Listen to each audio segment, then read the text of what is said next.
اپنی بات کر کے شاہینہ رکی نہیں، مقدس سکتے کے عالم میں بیڈ کے کونے پر گرنے کے سے انداز میں بیٹھ گئی۔ عاقب مقدس سے بہت ناراض ہوا جب اسے مقدس کی منگنی کا پتہ چلا، اور وہ اس ناراضگی میں حق بجانب بھی تھا۔ اس رات جب وہ ٹھٹھرتی ہوئی رات میں آمنے سامنے آئے تو عاقب اس پر پھٹ پڑا۔ مقدس، تم نے مجھے اتنا بھی قابل اعتبار نہیں سمجھا کہ مجھے اپنی زندگی کے اتنے بڑے راز میں شریک کر سکو۔ میری وقت بس اتنی سی ہی ہے تمہاری زندگی میں کہ دل کا سامان کرنے کے لیے استعمال کیا اور کچرے کی طرح پھینک دیا۔ وہ دل گرفتگی سے کہہ رہا تھا، بے یقینی اس کی آنکھوں سے جھلک پڑی تھی۔ نہیں عاقب، ایسی بات نہیں ہے، پلیز مجھے سمجھنے کی کوشش کرو، مقدس نے یقین دلانے والے انداز میں کہا۔ کیا یقین کروں مقدس؟ بتاؤ مجھے، یہی کہ تم میری نہیں ہو، یا پھر یہ سمجھنے کی کوشش کروں کہ تم نے مجھ سے کبھی پیار کیا ہی نہیں تھا، تم محض کھیل رہی تھی میرے دل سے، میرے جذبات سے، میری محبت سے۔ اس نے مقدس کو کندھوں سے پکڑ کر جھنجھوڑ کر رکھ دیا۔ مقدس نے بے یقینی کے عالم میں اسے دیکھا۔ تم میری محبت پر شک کر رہے ہو عاقب، اس محبت پر جس کا مقصد میرے دل میں ہمالیہ سے بھی بلند ہے۔ میرے خلوص کو جھٹلا رہے ہو تم۔ ہاں، یہ بھی سچ ہے کہ تم سے محبت نے کھیل سمجھ کر ہی کر رہی تھی، لیکن اب یہ محبت خود مجھ سے کھیل رہی ہے، میرے وجود سے کھیل رہی ہے، میری زندگی سے کھیل رہی ہے۔ میں بس بے بس ہو گئی ہوں عاقب اس محبت کے ہاتھوں۔ آخری الفاظ کہتے ہوئے وہ روحانی سی ہو گئی، آنسو بے اختیار اس کی آنکھوں سے چھلک پڑے۔ وہ واقعی اس وقت بہت لاچار نظر آ رہی تھی۔ جو بھی تھا، تمہیں مجھ سے بتا دینا چاہیے تھا، کبھی نہیں چھپانا چاہیے تھا، اور کچھ نہیں تو کم از کم اپنے والدین کو ہی بھیج دیتی، تمہارا ہاتھ مانگ لیتا۔ عاقب کے لہجے میں نہ نظر آنے والا قرب تھا۔ عاقب، جو گزر گیا اسے چھوڑو، اب آگے کیا کرنا ہے یہ سوچو۔ اور یہ تو میں تمہیں بتا ہی چکی ہوں کہ حمزہ سے شادی میں کسی صورت میں نہیں کروں گی، تمہارے علاوہ کسی اور کا ہونا میرے لیے ناممکن ہے۔ مقدس بہت دکھ سے بول رہی تھی، اور یہ دکھ اس کی پرخلوص محبت کی چغلی کھا رہا تھا۔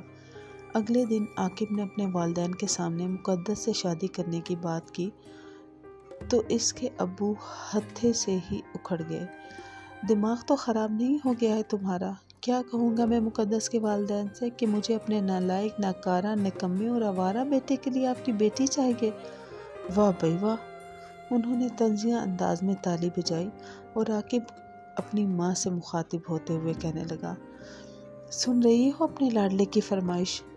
ہمارے صاحبزادے کے سر پر عشق کا بھوت سوار ہو گیا ہے۔ موصوف پڑھائی تو پہلے ہی چھوڑ چکے ہیں، اب ہمیں بھی چھوڑنے کا ارادہ کر بیٹھے ہیں۔ لیکن ایک بات اچھی طرح اپنے ذہن میں بٹھا لو، عاقب کی ماں، میں کہیں نہیں جانے والا۔